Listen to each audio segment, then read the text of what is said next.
Tegridy Farms is now dead.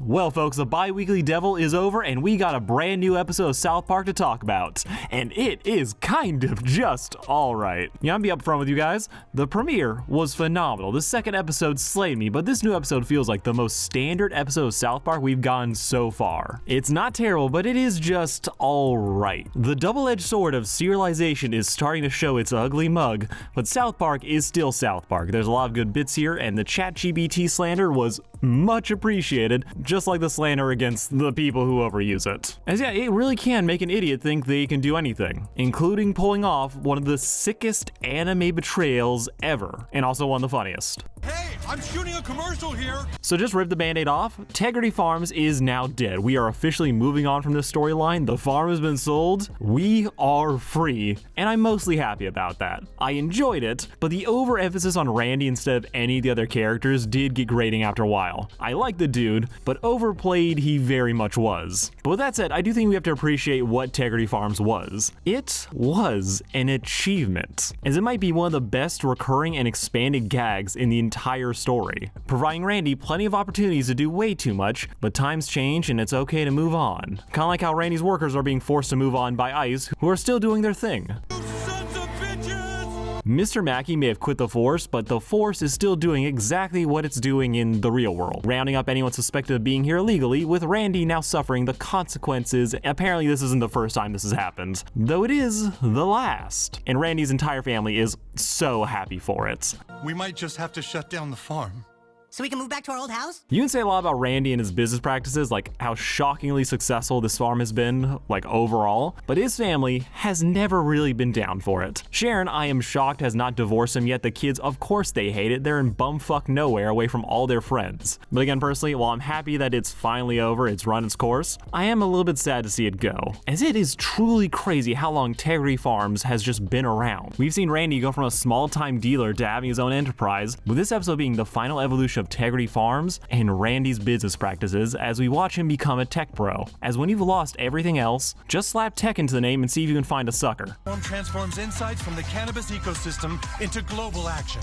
God, they nailed the tech bro pitch so perfectly. All the buzzwords, so much promise, no real strategy on how any of this is supposed to work, which is to be expected since this was all created by probably my favorite bit of this episode, ChatGPT. Hey, how's it going? So my wife and I have some issues. Can you help with that? Now, so far in the season, I think the chat jokes are the ones that have slayed me the most, as it is so stupid. Of course, Randy, who is always on the prowl for someone to support his dumb ideas, would fall into this trap, especially since it's a machine that takes all of his idiocy and allegedly puts them into a more practical plan format. It is doing all the work and calling him a special little boy in the process, and it feels like he's just straight up cheating on his wife with this thing. And there's definitely gonna be a robot so he can do it physically, as he's just doing it all emotionally right now. This thing is giving him all the validation he could ever want, and Sharon is sick of it, just like she is with Tegridy. And I want to bring these two up and compare them, as ChatGPT and Tegridy Farms, they are good examples of a positive form of my biggest issue with this episode, and specifically recurring jokes. Now, I love them. I like a good brick joke, and while you might not think it's funny the third or fourth time, somehow by the fifth, it hits. With Tegridy Farms being a great example of this, as we watch it go from just this tiny one-off idea to a much larger and expansive one that is defining episodes, as they are constantly upping the stakes, and that goes a long way to keeping the joke fresh. This business drove so many episodes and jokes with Randy that's like, it's hard to be mad at it, even if you get tired of it. And similarly with ChatGPT, we really get brought home in just how everything keeps getting upped and thus the insane situations that brings us to. And it's perfect here, as it is so omnipresent in people's lives right now, and it is genuinely sad how much people are over relying on it, for not just basic stuff like homework, but crucial and major life decisions. Randy and Tally, we see, are trying to use it to save Tegridy. They're using it to talk past the guards, with even Sane using it to like get out of his relationship to Trump. We're getting new ways to interpret this same old joke, as if it were just repeated again and again ad nauseum with very little variation, then we would basically end up with probably the worst part of the episode, which is just,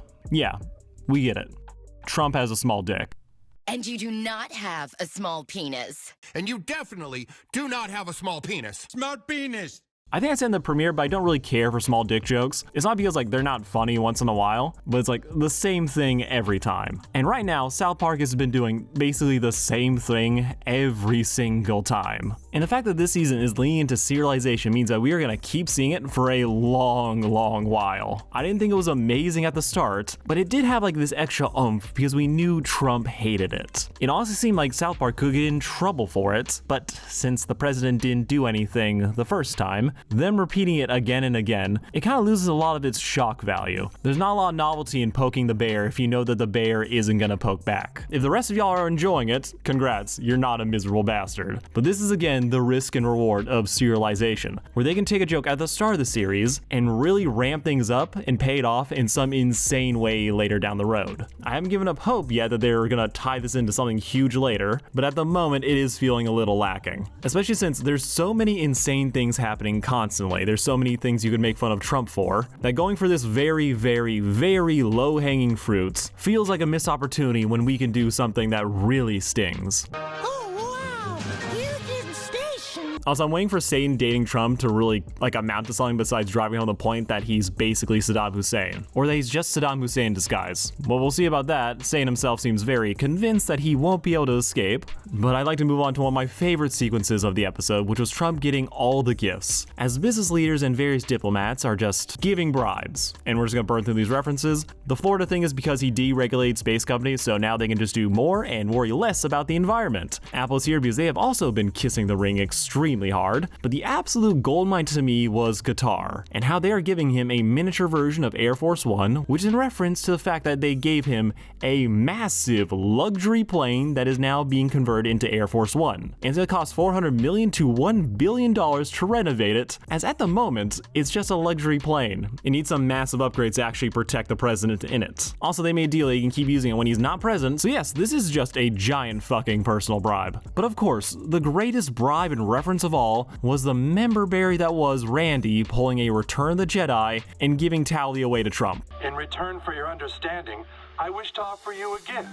This incredible towel. Say what? Both are hardworking and will serve you well. I smiled so much when I realized what they were doing. I'm not proud of it, but nostalgia. The storyline though of Randy and Tally trying to get their whole tech system up and running, that was very funny. They're trying to break into the facility, they are basically relying completely on ChatGPT, and unfortunately, everyone else seems dumb enough for it to work. And Randy's higher cognitive functions are wasting away or getting destroyed by, well, ketamine. What's in it? It's ketamine. Ketamine? Isn't that a horse tranquilizer? I love how South Park is poking fun at all the people falling for this whole tech hype, but the real standout moment here is Sharon, as we watch her treat ChatGPT as the other woman, which it technically is, as Randy is giving it all of his attention, with her trying to get her husband to listen to someone else for a change. Her using the system and realizing just how easy it would be to get sucked in was Oh, shit. I'm in. But nothing could have prepared me for the punchline that was Randy tripping balls, his mind wasted by ketamine and overuse of AI, and Sharon showing up just to talk like the AI, and is able to convince him to give her his phone, saying she'll figure it out, and then they do exactly what she says, as the bro's mind is fried, and she's just right in general.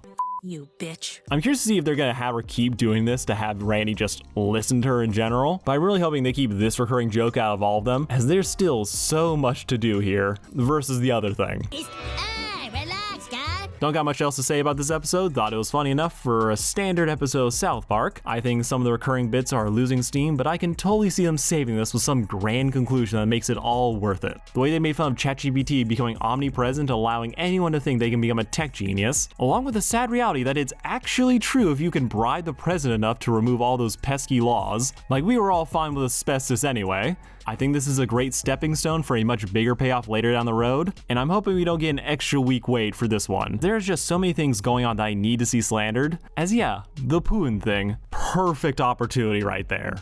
Alright, this has been Sarcastic Chorus. It's 5 a.m. Pacific Standard Time, and I am very happy to be done at